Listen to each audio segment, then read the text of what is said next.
നോക്കി എന്നാൽ നമ്മൾ അവിടുന്ന് കുളിച്ചിട്ട് കഴിയുമ്പോൾ അവിടെ 2 മുട്ട കഴിക്കുന്നുണ്ട്. അത് ഇതിൻ്റെ മുട്ടയെന്നറിയില്ല. അതിൻ്റെ അടുത്ത് ഒന്നില്ല കേട്ടോ. അവ നമുക്ക് തന്നെ പട്ടിക്കുട്ടിക്ക് കൊടുക്കാം. കണ്ടോ 2 മുട്ട കൊടുക്കാട്ടോ.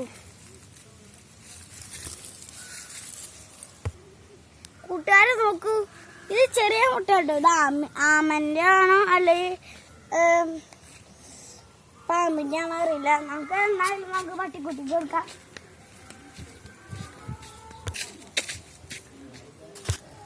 ജോലി കൂട്ടുകാരെ, അപ്പൊ നമ്മുടെ ജോലി നടത്തുന്നുണ്ടോ ഇതില്?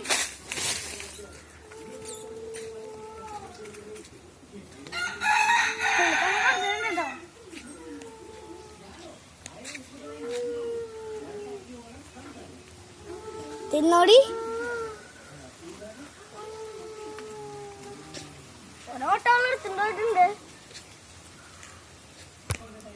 കൂട്ടുകാര്. അവൾ ഒരു മുട്ട എടുത്ത അവിടെ പോയിട്ടോ. ഇനി ഒരു മുട്ട ഉള്ളൂ, അതും കൊണ്ടുപോകും. കണ്ടോ ഗൈസ്, ഇതെന്തിന്റെ മുട്ടയാണെന്ന് അറിഞ്ഞൂടാ. അതിൻ്റെ അടുത്ത് ഒന്നും ഉണ്ടായില്ല. അപ്പൊ അടുത്ത വീഡിയോയിൽ കാണാൻ. Bye bye.